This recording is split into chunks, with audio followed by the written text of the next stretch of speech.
Account খোলার সাথে সাথে পাবেন 20,000 টাকা বোনাস। আজকে দেখাবো কিভাবে 1xBet এ অ্যাকাউন্ট খুলবেন। 1xBet অ্যাপ একটি ব্যাটিং অ্যাপ, যে অ্যাপসটির মাধ্যমে আপনি বিভিন্ন ধরনের স্পোর্টে ব্যাটিং করতে পারবেন। আরো আছে গেমস খেলে টাকা আয় করার সুবর্ণ সুযোগ। যাদের ফোনে 1xBet অ্যাপটি নেই তারা যে কোনো ব্রাউজারে গিয়ে এই অ্যাপসটি ডাউনলোড করে নেবেন। তো বন্ধুরা, আর দেরি না করে 1xBet এ কিভাবে অ্যাকাউন্ট খুলবেন তা শিখে নিন। এখানে স্ক্রিনে দেখতে পাচ্ছেন লগ ইন এবং রেজিস্ট্রেশন নামে দুটি অপশন আছে। এখানে রেজিস্ট্রেশন অপশনে যাবেন, এরপর ইন ওয়ান ক্লিক অপশনে যাবেন। এখানে প্রথম 3টি পয়েন্ট যা আছে তাই থাক। এখন সবচেয়ে ইম্পর্টেন্ট পয়েন্ট আসা যায়, আর এটি হচ্ছে প্রোমো কোড। এই ঘরে আমাদের অফিসিয়াল প্রোমো কোডটি ইউজ করবেন এবং কোনোভাবে ভুল করা যাবে না। আমাদের কোডটি হচ্ছে BN366।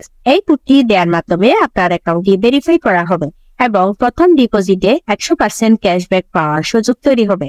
এবং এই কোডটি ব্যবহার করলে আপনারা পাবেন জন্মদিনে বোনাস, আপনারা পাবেন মাসিক বোনাস, এছাড়াও সাপ্তাহিক বোনাস তো আছেই।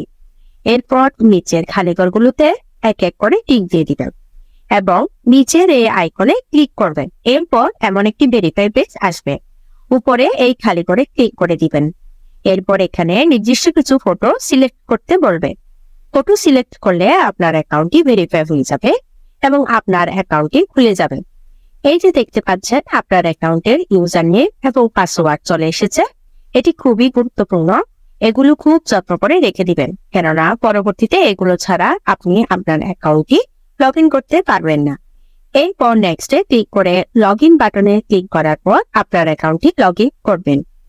এরপর দেখব আমাদের অ্যাকাউন্টে আমরা কিভাবে ভেরিফাই করব। এই জন্য আমরা নিচের মেনু বাটনে ক্লিক করে দিব এবং আমরা দেখব আমাদের সামনে এমন একটি পেজ আসছে। এখানে উপরে দেখা যাচ্ছে পার্সোনাল প্রোফাইল, এটাই ক্লিক করে দিব। এরপর ফোন নাম্বারে গিয়ে আমাদের ফোন নাম্বারটি দিয়ে দিব এবং অবশ্যই শূন্য ছাড়া বসাবো। এরপর নেক্সট বাটনে ক্লিক করলে আমাদের ফোন নাম্বারে একটি কোড যাবে এবং এই কোডটি বসাতে হবে এবং নিচের কনফার্ম বাটনে ক্লিক করতে হবে। এরপর নাম্বার ভেরিফাই করা হয়ে গেলে ব্যাকে চলে আসবো। এরপর ফিল ইন পার্সোনাল ডেটাতে ক্লিক করব এবং আমাদের সামনে এমন একটি পেজ চলে আসবে। এখানে সকল তথ্য এনআইডির সাথে মিল রেখে করতে হবে।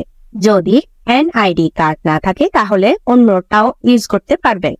নামের প্রথম অংশ, শেষ অংশ এবং জন্ম তারিখ লিখবেন। এরপর জন্ম সাল, মাস এবং তারিখ লিখবেন। প্লেস অফ বার্থ মানে কোথায় জন্মগ্রহণ করেছে তা লিখবে। এরপর সিটিতে ঢাকা রেসিডেন্সে আপনার জেলাটি লিখে দিবেন। ডকুমেন্ট টাইপ সিলেক্ট করে এখানে ন্যাশনাল আইডি সিলেক্ট করবেন এবং সিরিজে 1 লিখবেন। ডকুমেন্টের ঘরে আপনার এনআইডি নাম্বার লিখে দিবেন।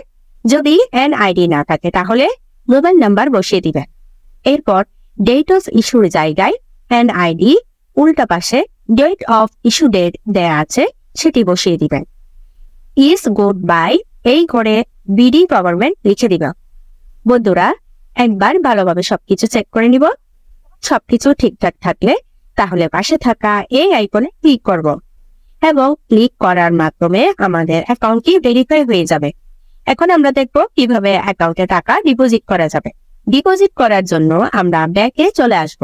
এখানে উপরে দেখা যাচ্ছে ডিপোজিট বাটন, সেখানে ক্লিক করব এবং আপনারা দেখতে পাবেন এমন একটা পেজ চলে এসেছে। এখানে টাকা ডিপোজিট করার অনেকগুলো মাধ্যম রয়েছে। এখন আমি আপনাদের নগদের প্রসেসটি দেখিয়ে দিচ্ছি। এজন্য নগদ অপশন ক্লিক করবেন। এরকম একটি পেজ দেখতে পাবেন। এখানে 300 থেকে 20,000 টাকার মতো ডিপোজিট করা যায়। আমি এখানে 300 টাকার ডিপোজিট করব, তাই এখানে 300 টাকা লিখে দিচ্ছি। এখন কোন নাম্বারে টাকা পাঠাবেন তাই তো ভাবছেন? ওই যে উপরে দেওয়া আছে নগদ ওয়ালেট নাম্বার, এখান থেকে নাম্বারটি কপি করে নেবেন। আগেই জানিয়ে রাখছি এই নাম্বারটি প্রতিবার চেঞ্জ হয়। ডিপোজিট করার আগে নাম্বারটি সেজন্য কপি করে নেবেন। নাম্বার কপি করা হলে সরাসরি নগদ অ্যাপসে চলে যাবেন এবং ক্যাশ আউটের মাধ্যমে টাকা পাঠাবেন। টাকা পাঠানো হলে এরকম একটি পেজ চলে আসবে। এখান থেকে ট্রানজাকশন আইডিটি কপি করে অ্যাপে চলে আসবেন এবং যে নাম্বার থেকে টাকা পাঠিয়েছে তা লিখবেন এবং পরের অপশনে আগে কপি করা ট্রানজাকশন আইডিটি লিখবেন। এরপর কনফার্ম বাটনে ক্লিক করবেন এবং এর মাধ্যমে আপনার অ্যাকাউন্টে ডিপোজিট করা হয়ে যাবে এবং কিছুক্ষণ অপেক্ষা করলে আপনার অ্যাকাউন্টে টাকা অ্যাড হবে। তো বন্ধুরা, আজকের ভিডিওটি থাকছে এ পর্যন্তই। ধন্যবাদ সকলকে।